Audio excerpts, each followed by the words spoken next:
자, 이번에는 3주차 세 번째 과정에 대해서 수업을 진행하도록 하겠습니다. 자, 우리 저번 시간까지는 간단한 3차원 모델 인벤터에서 간단한 3차원 형상을 만든 다음에 조립하는 부분까지 말씀을 드렸고, 이번에는 그렇게 모델링한 부품에 대해서 2D 제작 도면화 작업을 하는 부분에 대해서 말씀을 드리도록 하겠습니다.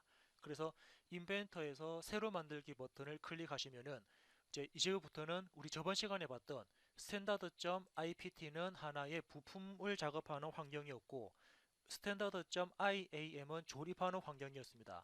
이번에는 도면 작업을 하기 위한 스탠다드.idw를 선택을 하신 다음에 작성 버튼을 누르면 2D 도면을 만들 기본적인 화면이 나타나는 것을 확인할 수가 있습니다.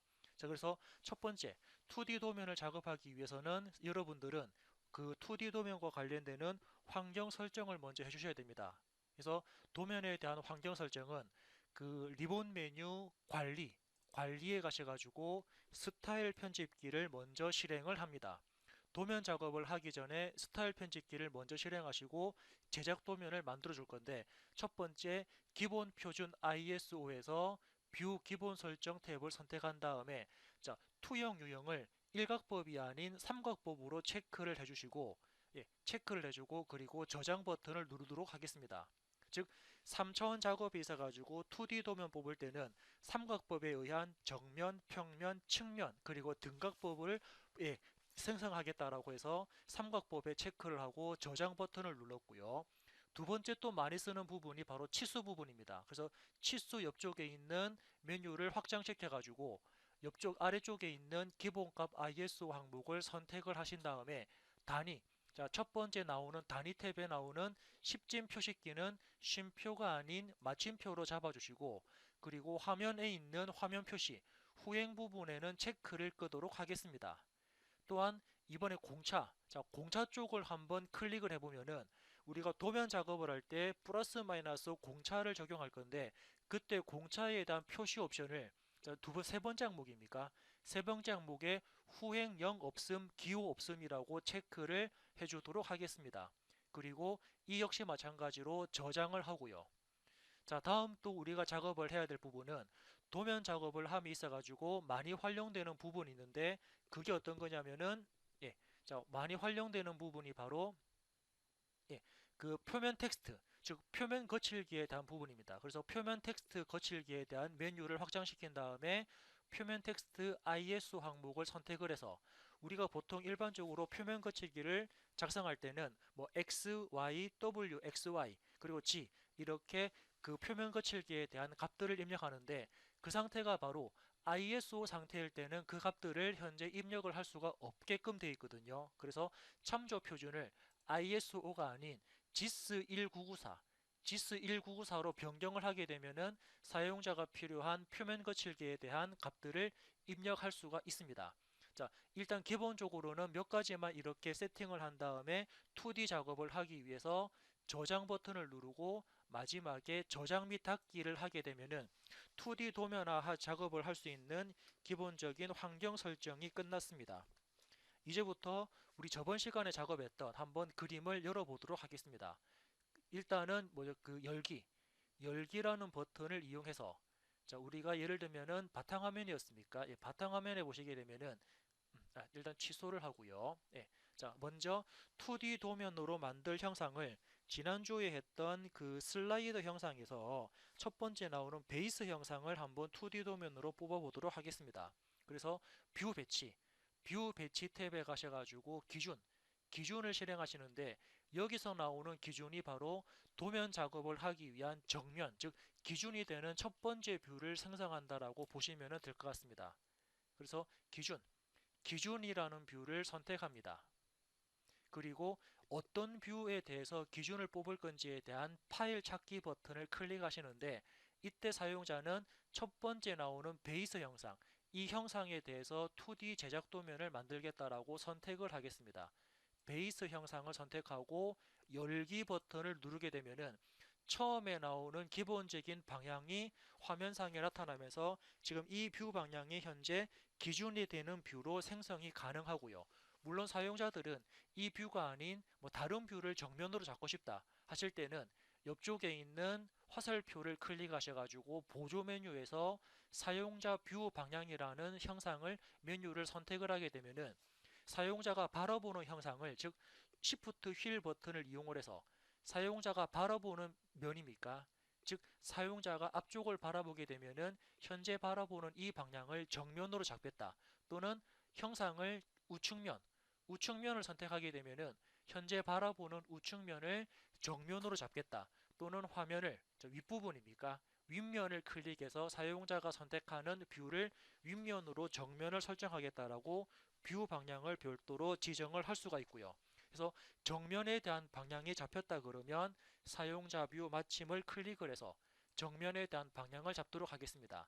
자, 정면에 대한 방향이 잡혔다면은 바로 이 상태에서 마우스를 오른쪽으로 빼서 클릭을 하면은 우측 명도가 생성이 되고요. 마우스를 아래쪽으로 빼서 클릭을 하게 되면은 아래쪽에 배면, 우리 저면도라 그럽니까? 배면도. 자, 배면도 형상도 이렇게 표현이 가능합니다.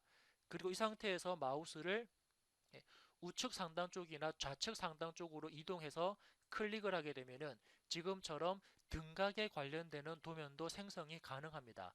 이 형상이 맞다 그러면 바로 확인 버튼을 클릭해서 2D 도면을 지금처럼 간략하게 배치를 시킬 수가 있습니다. 자, 도면에 대한 배치가 이루어졌다 그러면 이번에는 이 도면들에 대해 가지고 화면을 다른 위치로, 즉 사용자가 원하는 다른 위치로 이동도 할 수가 있습니다. 자, 그래서 마우스를 가까이 가져갔을 때 나오는 빨간색 테두리, 이 테두리가 나왔을 때 그 뷰를 마우스로 드래그 하시면은 사용자가 원하는 위치 쪽으로 형상을, 뷰를 옮길 수가 있고요. 또 마우스를 가져갔을 때 빨간색 테두리가 나왔을 때 형상을 이렇게 마우스로 드래그해서 움직이시면은 사용자가 원하는 위치 쪽으로 뷰를 이렇게 이동을 하실 수가 있습니다. 자, 지금처럼 이렇게 이동을 할 수가 있고요.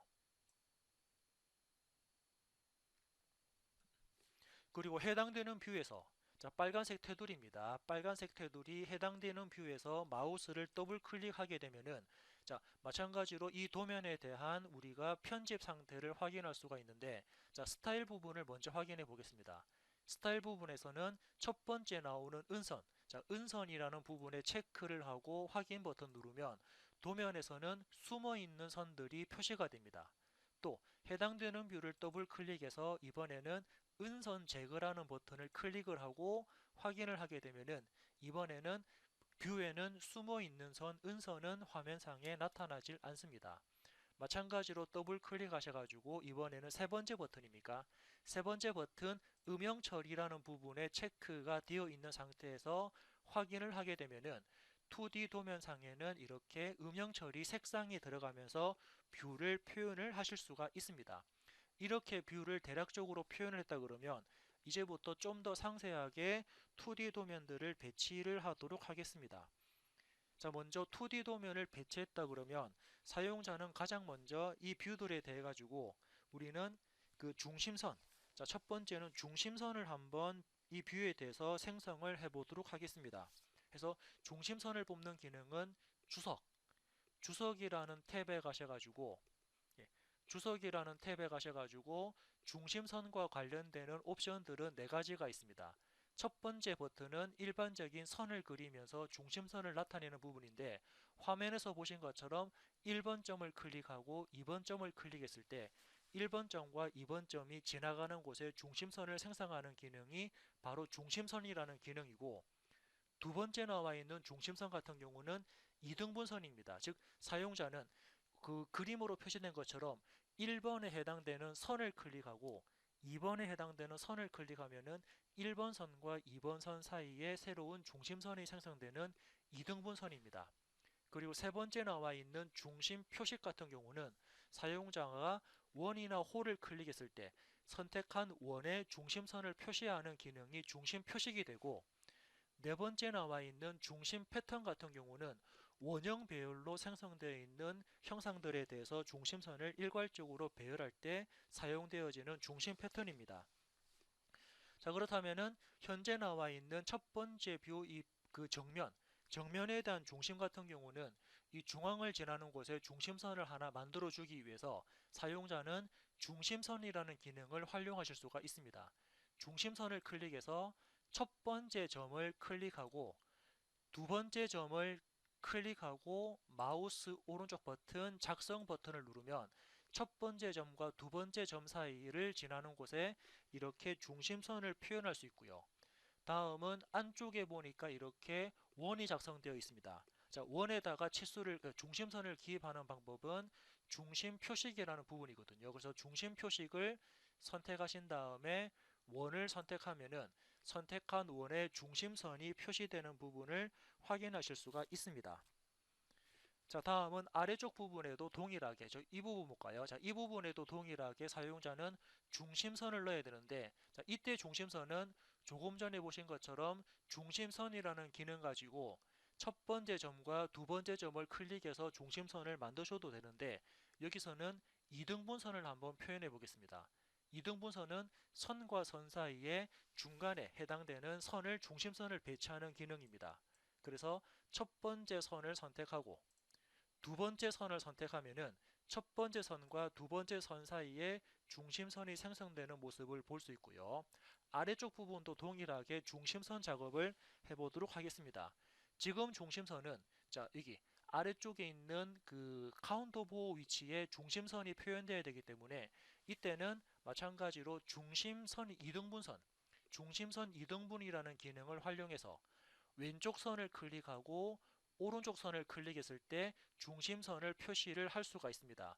가령 예를 들어 가지고 사용자가 중심선에 대한 길이가 좀 짧다라고 표현이 된다 그러면 자, 현재 실행 중인 그 중심선 기능을 키보드 ESC 기능으로 해서 중심선 기능을 종료하신 다음에 끝점입니까? 예, 그 중심선에 대한 끝부분에 마우스를 가져가서 마우스 왼쪽 버튼으로 드래그 하시면은 중심선에 대한 길이를 지금처럼 이렇게 변경을 하실 수가 있습니다. 그래서 적당한 길이로 변경을 하셔가지고 마우스 버튼을 떼시게 되면은 중심선에 대한 길이도 같이 변경이 가능합니다. 아무튼 이렇게 도면상에 나와 있는 중심선들을 한번 배열을 해봤고요. 자, 다음 작업은 우측면도에 나와 있는 현재 숨어 있는 점선 부분으로 표시가 됐습니다. 그래서 이 우측면도에 나오는 점선 부분은 은선 부분은 화면상에서 도면상에서 표시하지 않게끔 작업을 해주도록 하겠습니다. 그러면은 해당되는 뷰 마우스를 가까이 가져갔을 때 빨간색 테두리가 뜨거든요.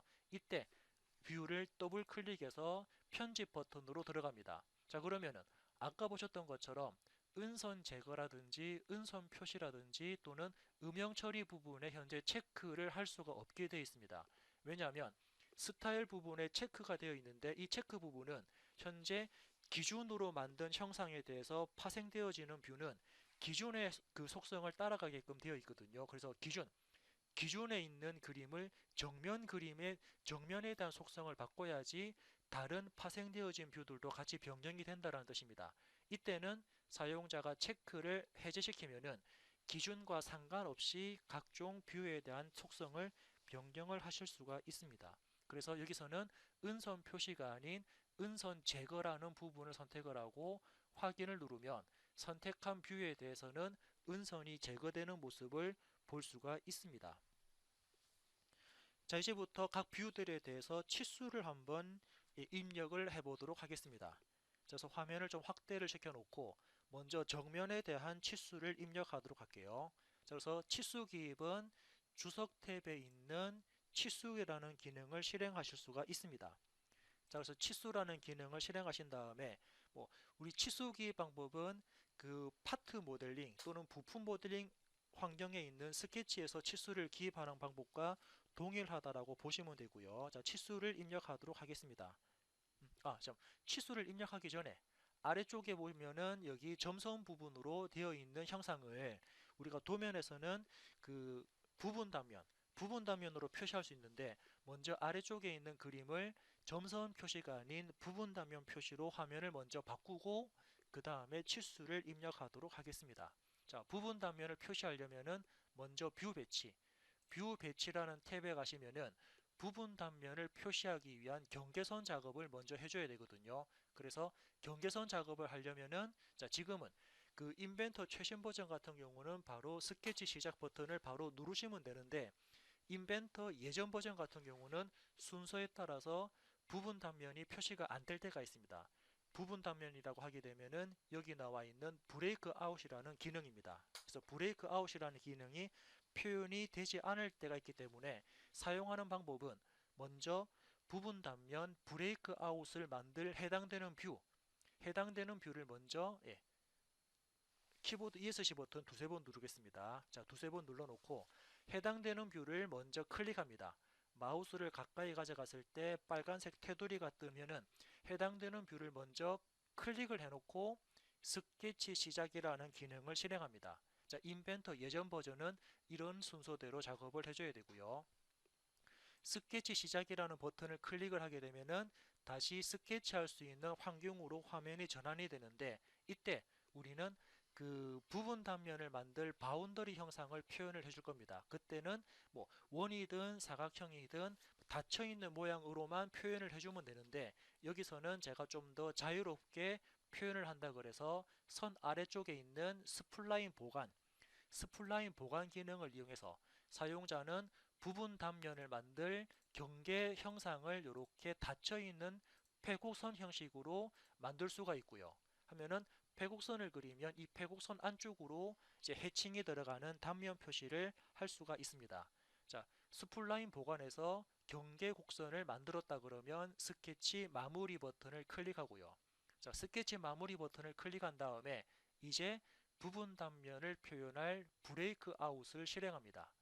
브레이크 아웃을 실행하면은 아래쪽에 뭐라고 물어보냐면은 뷰 선택이거든요. 즉 부분 단면 해칭이 들어갈 부분 단면은 아까 우리가 스케치를 했던 이 뷰 아래쪽에 있는 뷰를 클릭을 합니다. 자, 클릭을 하게 되면은 브레이크 아웃에 대한 깊이 값을 물어보는데, 이때 깊이 값은 어떤 부분을 체크할 거냐면은, 자, 제가 지금과 같이 스플라인으로 경계선을 만든 이유는 안쪽에 있는 구멍 형상을 표현하기 위해서거든요. 그래서 이 구멍 형상을 표현하는 다른 뷰의 위치를 클릭해야 됩니다. 그래서 이 뷰를 이 뷰가 이제 이 구멍 형상을 표현하기 위한 구멍은 위쪽에 있으니까 위로 쭉 올라가셔가지고 그에 관련되는 그 원의 4분점, 자, 수평 방향으로 직각 방향입니까? 직각 방향으로 쭉 올라갔을 때 만나는 그때 4분점을, 자, 이쪽 4분점이든 여기 4분점이든 4분점 하나를 딱 클릭해 줍니다. 4분점을 클릭하면은 이 4분점 지점까지 형상을 잘라서 속 내부를 표현할 수가 있다라는 기능이 바로 브레이크아웃이니까 4분점을 클릭한 다음에 확인 버튼을 누르면 그 선택한 지점까지 이 선택한 지점에 해당되는 부분을 확인을 해볼 수가 있습니다. 자, 이렇게 된 다음에 여기 보니까는 뭐 문제가 생겼다라고 그러는데, 이때는 그냥 승인 버튼을 클릭해서 승인 버튼을 클릭하면은 아무런 문제가 생기지가 않고요. 자, 그리고 난 다음에 이렇게 부분 단면에 대한 부분이 표시가 되었습니다.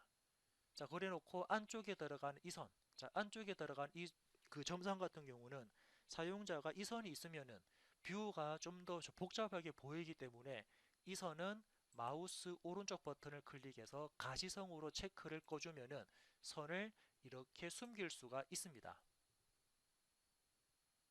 자, 지금처럼 이렇게 뷰를 간략하게 한번 표현을 했고요. 자, 이제부터 이 뷰들에 대해서 치수를 입력하도록 하겠습니다. 자, 치수 입력은 조금 전에 보셨던 주석 탭에 가서 치수라는 부분을 활용합니다. 자, 치수는 이제부터 하나씩 치수를 넣어 볼 건데, 먼저 예를 들어서 위쪽 선부터 아래쪽 선까지 치수를 여기다가 넣어라 클릭하게 되면은, 자, 지금처럼 치수가 입력이 되고요.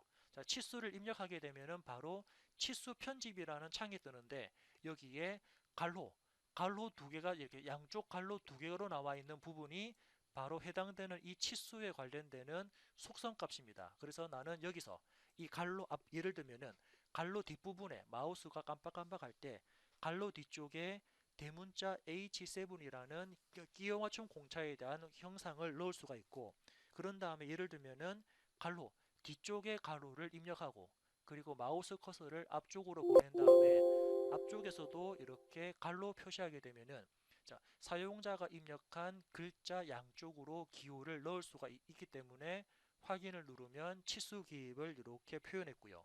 자, 또 다른 치수도 입력하겠습니다. 그래서 위쪽 선부터 아래쪽에 있는 선까지 치수를 사용자가 원하는 지점을 클릭해서 치수를 뽑을 수가 있습니다. 지금은 치수 편집은 따로 할 필요가 없기 때문에 그냥 확인 버튼을 눌렀습니다.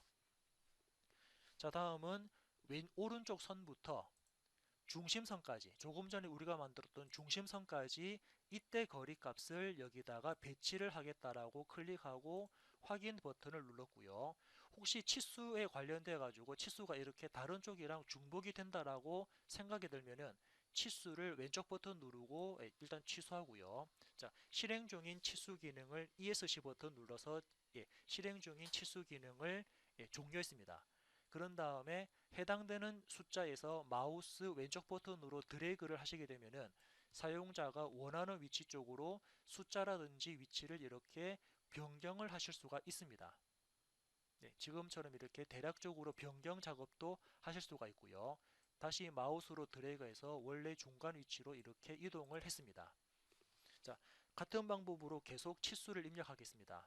자, 치수를 입력하는 기능을 실행하신 다음에 사용자가 선택하는 선부터 사용자가 선택하는 선까지 지금과 같이 수평 치수를 입력을 할 수가 있습니다.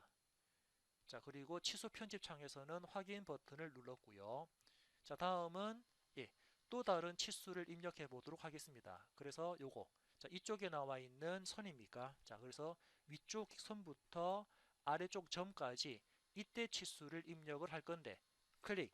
이때는 사용자가 예를 들면은 5라는 값에서 뒤쪽에다가 예를 들면은 곱하기 45도라고 입력을 해서 도에 관련되는 특수 문자, 여기 보니까는 지름에 관련되는 문자와 그리고 각도에 대한 옵션이 있으니까 각도에 대한 치수를 입력하고 확인 버튼을 누르면 확인 버튼 누르고 다시 키보드 ESC를 눌러서 치수 기능을 종료합니다. 그리고 숫자를 마우스로 드래그해서 원하는 위치 쪽으로 치수를 옮길 수가 있고요. 또 숫자를 마우스 드래그해서 원하는 위치 쪽으로 옮길 수가 있습니다. 자, 이런 식으로 해서 정면에 대한 치수 기입을 어느 정도 완성을 했다 그러면 이번에는 측면에 관련되는 치수도 한번 변경을 해 보도록 하겠습니다.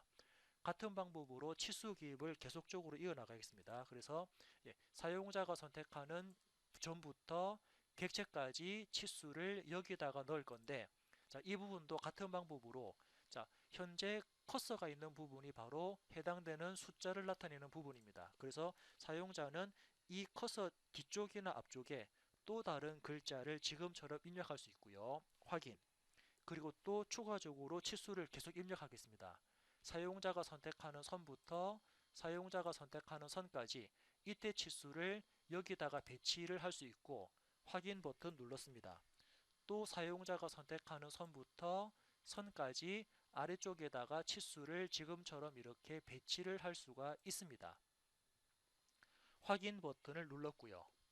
그리고 키보드 ESC를 눌러가지고 치수를 종료한 다음에 아까 보신 것처럼 치수를 마우스로 드래그하면서 이렇게 치수를 마우스로 드래그 하시면서 치수에 대한 위치도 사용자가 어느 정도 정리를 할 수가 있다라고 확인을 해볼 수가 있습니다. 자, 지금처럼 이렇게 정렬 작업까지 작업을 어느 정도 완성을 하고 있습니다.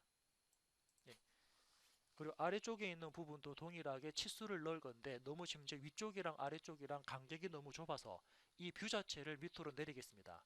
해당되는 뷰에서 마우스 드래그해서 아래쪽으로 좀 내려놓고요. 자, 치수 기입을 같이 하도록 하겠습니다.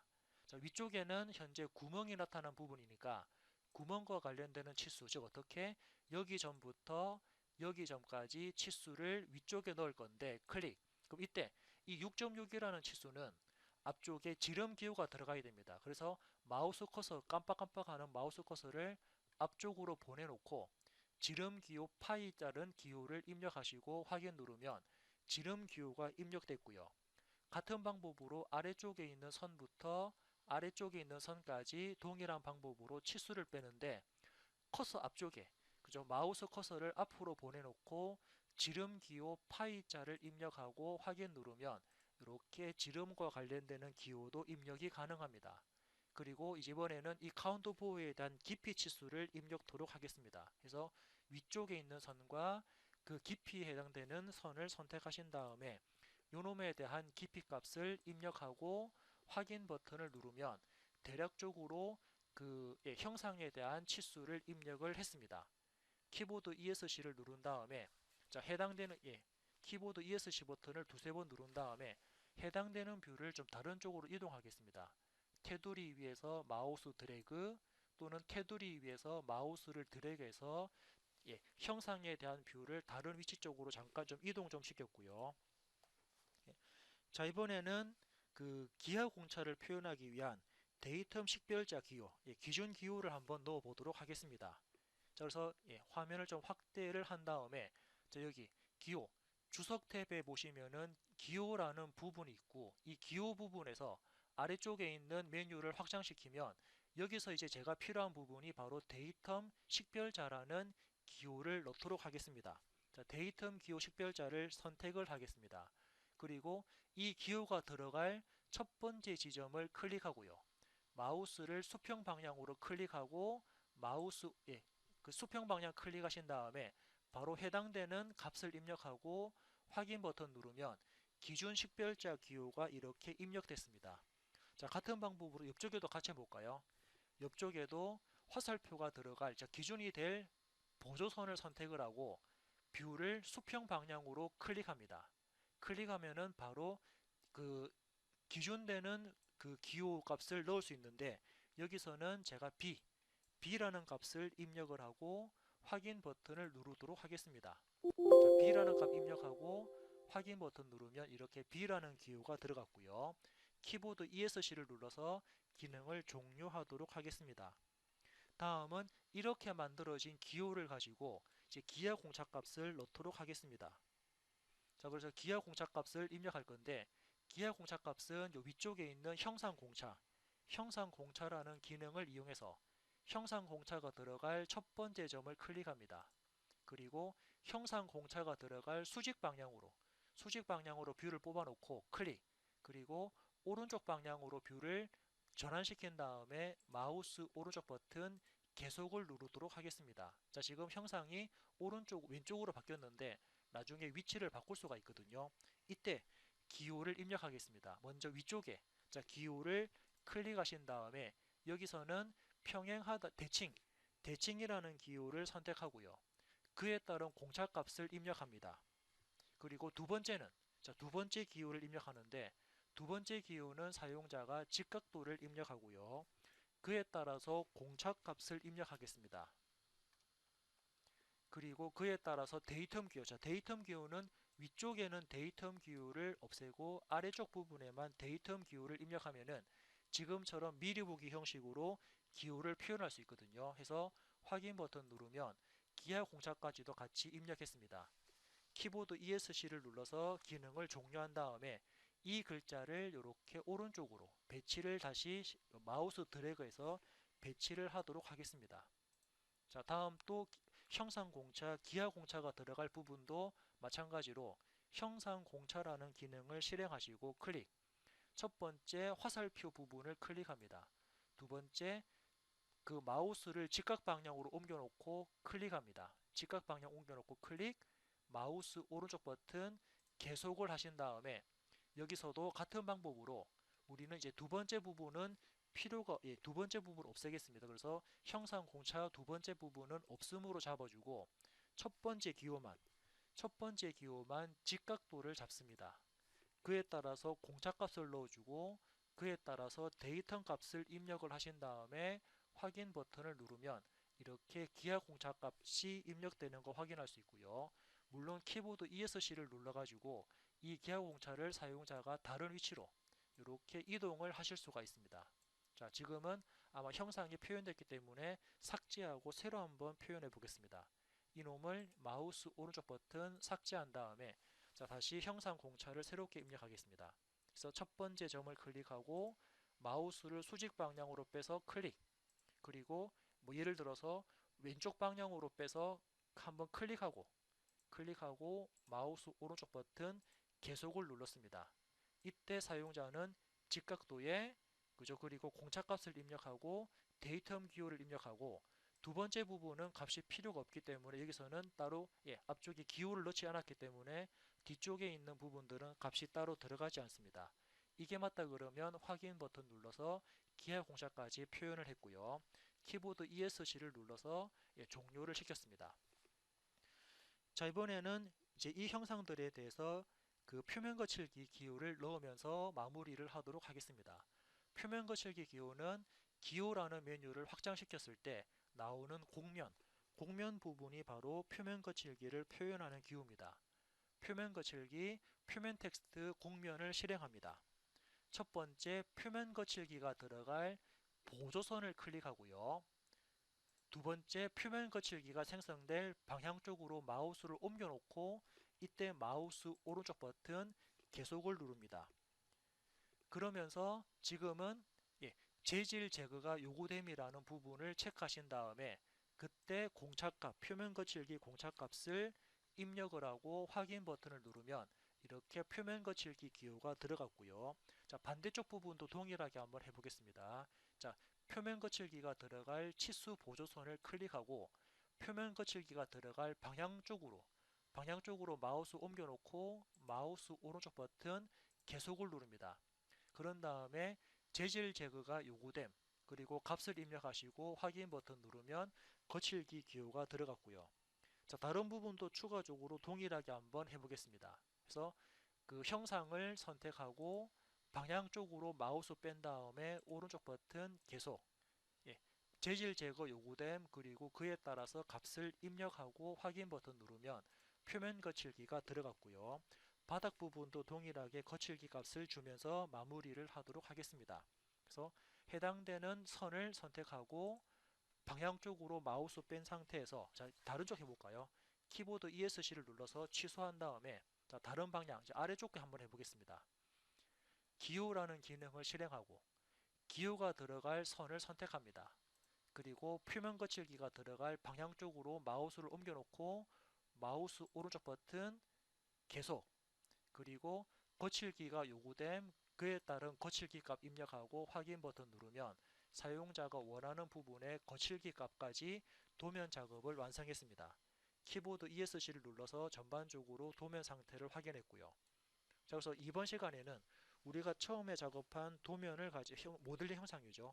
모델링 형상을 가지고 그 정면, 평면, 측면에 해당되는 뷰를 만들었고 그 뷰에 대해서 중심선을 생성하면서 어느 특정 부분의 부분 단면 처리까지 끝냈습니다. 그리고 치수 기입과 특수한 기호, 즉 그 치수를 입력하면서 가지고 각종 기호들, 자, 뭐 예를 들면은 뭐 H7 같은 끼워 맞춤 공차 또는 파이라는 기호까지 입력했고, 그리고 기준 식별자와 형상 공차까지 넣고 표면 거칠기를 입력하면서 첫 번째 도면에 대한 부분을 어느 정도 완성했습니다.